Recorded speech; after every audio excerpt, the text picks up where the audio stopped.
लड़ते चले जा रहे थे, शहीद होते चले जा रहे थे, तो उन्हीं का साथी था और उन्हीं के उस साहस से, जोश से मैं भी लड़ पाया, उनको मार पाया और तब जाकर के भारतीय सेना उस टाइगर हिल टॉप के ऊपर भेजा। पता गोलियां लगी 17 गोलियां लगी। 25 साल देश के लिए तो बड़े गौरवशाली पल रहे थे, लेकिन जो आज हम इन परिवारों से उनसे मिलते हैं उनके लिए बड़े संघर्षपूर्ण रहे थे। 26 जुलाई देश के लिए कारगिल युद्ध की जीत का एक दिन था, लेकिन उसी दिन इन शहीद परिवारों के लिए एक नया युद्ध शुरू हुआ, वो संघर्ष का।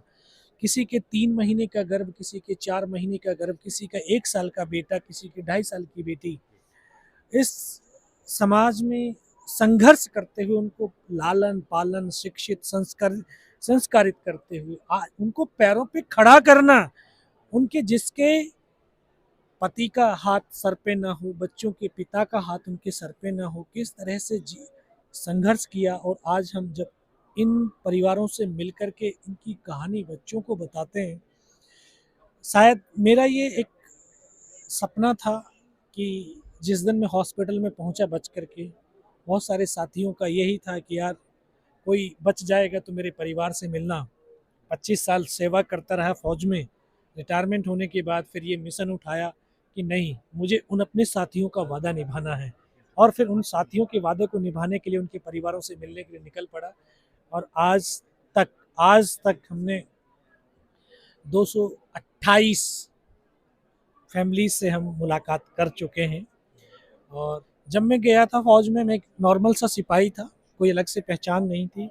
लड़ाई शुरू हुई, उस लड़ाई में 22 दिन पहले तोलोलिंग के ऊपर जो अपने इतने साथियों को खोया, उनकी उस शहादत को देखा, तो फिर उसी से मेरा जो है एक साहस बना, धैर्य बना, और फिर उसी सहज से, धैर्य से मुझे एक पहचान बनी कि यार ये वो लड़के हैं, ये वो बच्चे हैं कि जिनमें मेंटली, फिजिकली बहुत ताकत है।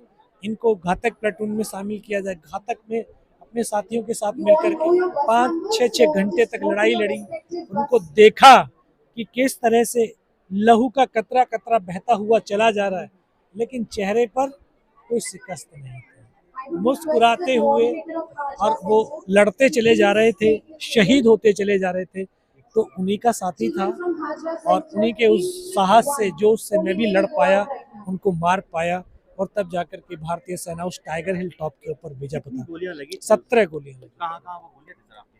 ये पूरा बाजू है, पूरा पैर है, चेस्ट है, बहुत सारी। 8 जुलाई 1999 की कार्रवाई के लिए उच्चतम भारतीय सैन्य सम्मान परमवीर चक्र से सम्मानित किया गया। मात्र 19 वर्ष की आयु में परमवीर चक्र प्राप्त करने वाले ग्रेनेडियर यादव सबसे कम उम्र के सैनिक हैं जिन्हें यह सम्मान प्राप्त हुआ। यादव 16 साल और 5 महीने की उम्र में ही भारतीय सेना में शामिल हो गए थे। ग्रेनेडियर यादव 18 ग्रेनेडियर्स के साथ कार्यरत कमांडो प्लाटून घातक का हिस्सा थे, जो 4 जुलाई 1999 के शुरुआती घंटों में टाइगर हिल पर 3 सामरिक बंकरों पर कब्जा करने के लिए नामित की गई थी। बंकर एक ऊर्ध्वाधर बर्फ से ढके हुए 1000 फुट ऊंची चट्टान के शीर्ष पर स्थित थे। यादव स्वेच्छा से चट्टान पर चढ़ गए और भविष्य में आवश्यकता की संभावना के चलते रस्सियों को स्थापित किया। आधे रास्ते में एक दुश्मन बंकर ने मशीन गन और रॉकेट फायर छोड़ दिया, जिसमें प्लाटून कमांडर और 2 अन्य शहीद हो गए। अपने गले और कंधे में 3 गोलियां लगने के बावजूद यादव शेष 60 फीट चढ़ गए और शीर्ष पर पहुंचे।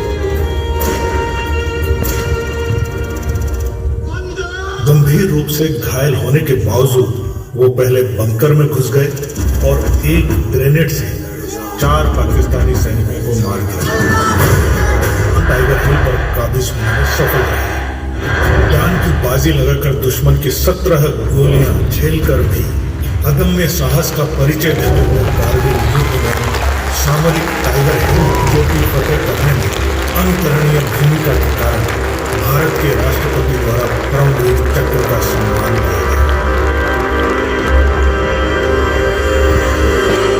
कैप्टन योगेंद्र सिंह यादव परमवीर चक्र पाने वाले देश के सबसे युवा सैनिक हैं।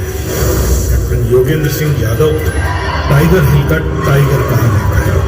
वो कौन बनेगा करोड़पति शो में अमिताभ बच्चन के विशेष आमंत्रण पर अपने साथी परमवीर चक्र विजेता सूबेदार संजय कुमार के साथ शामिल हुए और जीती गई पूरी धनराशि आर्मी वेलफेयर फंड में दान कर दिया।